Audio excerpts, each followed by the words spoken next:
დღეს მინდა შევეხო იმ თემას, რასაც ქვია, რამდენად რუსული ხელისუფლებაა ქართული ოცნება და რამდენად იყო რუსული ხელისუფლება ნაციონალური მოძრაობა.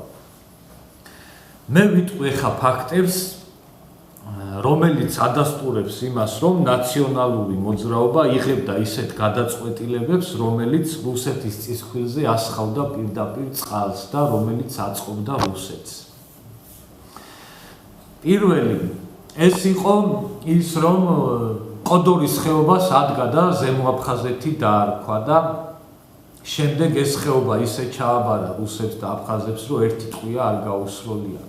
ყოდორის ხეობა იყო სავსე შეიარაღებით, საწვავით და პროდუქტით და ყველანაირი საჭიროებით და ყოდორის ხეობის აღება და დაპყრობა ნებისმიერი ქვეყნის ჯარებს და ნებისმიერ როგორ თქვა ქვეყანას ძალიან გაუჭირდებოდა, რომ ყოდორის ხეობა დაეპყრო იმ შემთხვევაში, თუ ყოდორის ხეობაში სწორი თავდაცვითი ზომები გატარდებოდა.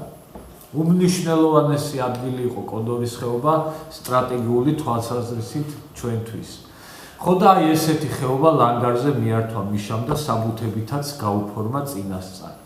რუსული საქმე იყო ის, რომ იგივე ახალგორლის რაიონს რო ადგა და ცხინვალის რეგიონი რო დაარქვა და რუსული საქმე არის ის, რომ ზუსტად მიშას მიერ დახაზული რუქებით სარგებლობენ დღეს რუსები და იმ მიშას მიერ დახაზული რუქებით ხელმძღვანელობენ მართულ ხლართებს რუავლებენ დღეს ჩვენ მიწა-წყალზე. აი ეგ იყო რუსული საქმე. რუსული საქმე იყო ის, როცა ნაციონალური მოძრაობის ხელისუფლებამ უღიარა მსოფლიოს და რუსეთს ომის დაწყება და ხელმოწერით დაადასტურა ეს და ამისი საბუთიც არის დღეს და დღეს გამოდია და ბავშვებს აჯერებენ იმას, რომ ვითომ ქართულმა ოცნებამ დააბრალაო საქართველოს ომის დაწყებაო და არადა თვითონ აქვთ ოფიციალურ დოკუმენტზე ხელი მოწერილი და ოფიციალურად აღიარებული, რომ ჩვენ გავხსენითო ცეცხლიო და ჩვენ ვანგრევდით ცხინვალსო. აი ეგ არის ნაციონალური მოძრაობის სიმართლე და სამართალი. რუსული საქმე იყო ის, როცა ნაციონალურმა მოძრაობამ ადგა და საქართველოში ყველა სტრატეგიული ობიექტი მიყიდა რუსებს და ესეც ფაქტია და ამასაც ისტორია ინახავს და თუ ვინმეს ინტერესი აქვს შეუძლია ძალიან მარტივად ნახოს ეს ფაქტები. და შემდეგი რუსული საქმე იყო ის, როცა ადგა და ნაციონალურმა მოძრაობამ მაშინ როცა საქართველოს ხმა იყო გადამწყვეტი მნიშვნელობის მქონე, ადგნენ და თანხმობა განაცხადეს რუსეთის მსოფლიო სავაჭრო ორგანიზაციაში გაწევრიანებაზე და სწორედ ნაციონალური მოძრაობის თანხმობის შედეგად გახდა რუსეთი მსოფლიო სავაჭრო ორგანიზაციის წევრი. აი ეგენი არის რუსული საქმეები და რუსეთის წისქვილზე წყალის დასხმა, რაც მე ახლა ჩამოვთვალე. ქართულ ოცნებას, ესე იგი, აბრალებენ ამ რუსულ ხელისუფლება ხართო, რუსულიო და რაღაც სიგიჟეებს ეუბნებიან და ვერც ერთ ფაქტს ვერ იძახიან. ან ისეთი დოკუმენტი, სადაც ქართულმა ოცნებამ ხელი მოაწერა რამეს ისეთ, სადაც რუსეთის სასარგებლო გადაწყვეტილება იყო მიღებული და საქართველოს არ ალდებოდა, ან თუ რამე განცხადებებს აკეთებენ ისეთს, რომ რაღაცა რუსეთის წისქვილზე ასხავს წყალი და ან თუ რამე გადაწყვეტილება მეუღია ქართულ ოცნებას ისეთი, რომ რუსეთი გააძლიეროს და რუსეთის წისქვილზე წყალი დაასხას. ამის ფაქტებს ვერ მოიყვანენ და რაღაცა ხალხს რაღაცა სისულელეებს აჯერებენ, რომ ჩელიაბინსკში ვართო და იქ ვართო და აქ ვართო. ქართულ ოცნებას იმიტომ ეძახიან რუსულ ხელისუფლებას, რომ არ მიუერთდა რუსეთის წინააღმდეგ სანქციებს და მე კი გეტყვით, რომ მიერთებოდა ამ სანქციებს საქართველოს ხელისუფლება, დღეს საქართველოში პური ეღირებოდა 5 ლარი ან 7 ლარი და გაორმაგდებოდა და გახთმაგდებოდა კომუნალური გადასახადები და ეკონომიკური კუთხით ძალიან ცუდ დღეში ვიქნებოდით და ეგ იქნებოდა მართლა დაუბრუნო ამ ქვეყნისთვის.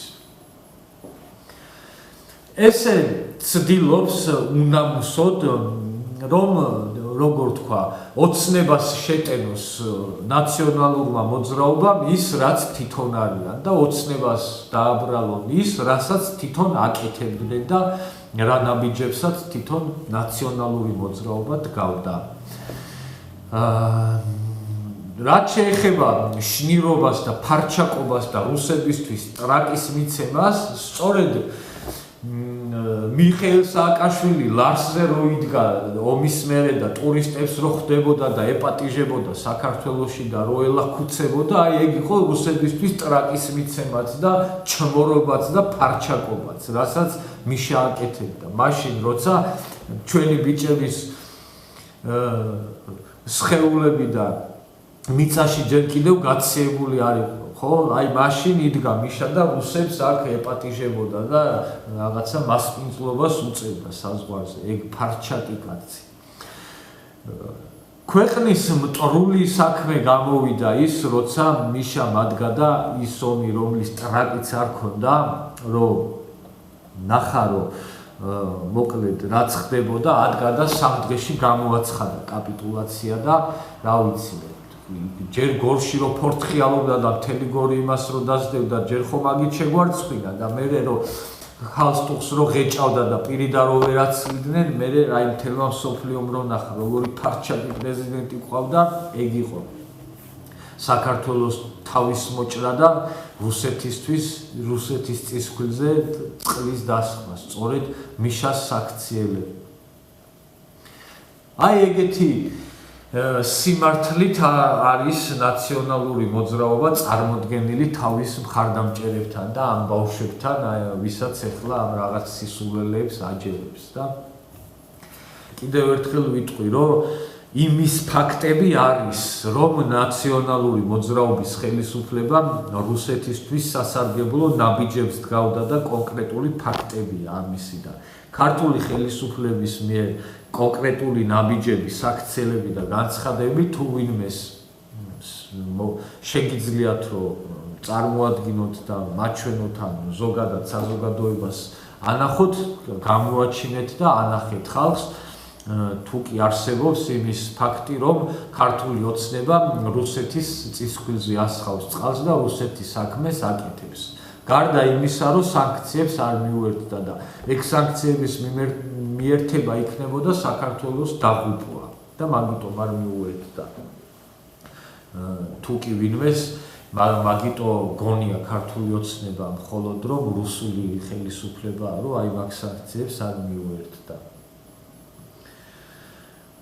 აი ამ ყველაფერს თუ დავაკვირდებით და ჯანსაღი გონებით და ცოტა ობიექტურად ამ ყველაფერს შევხედავთ და გადავხედავთ ნაციონალური მოძრაობის ხელისუფლებაში ყოფნის დროს რა ნაბიჯები გადადგეს რუსეთთან დაკავშირებით, ძალიან კარგად გამოჩნდება ვინ არის რუსეთის შნირი და ტრაკის მიმცემი და ყველაფერი.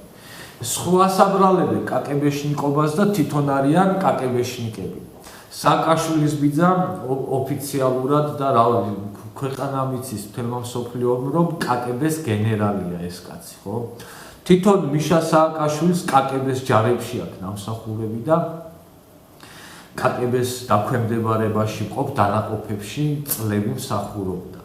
თვითონ სააკაშვილი და ხოშტარი აყავთ, რომელსაც მოსკოვის უნივერსიტეტი აქვს დამთავრებული, საგარეო ურთიერთობათა ფაკულტეტი მე მგონი და დღემდე რუბლებს ურიცხავდნენ რუსეთიდან მაგის ოჯახს და აი ეგ ხალხი განან და თურმე ვიღაცებზე იშვერენ ხელს, რომ პუტინის შნირები არიან და რუსების აგენტები.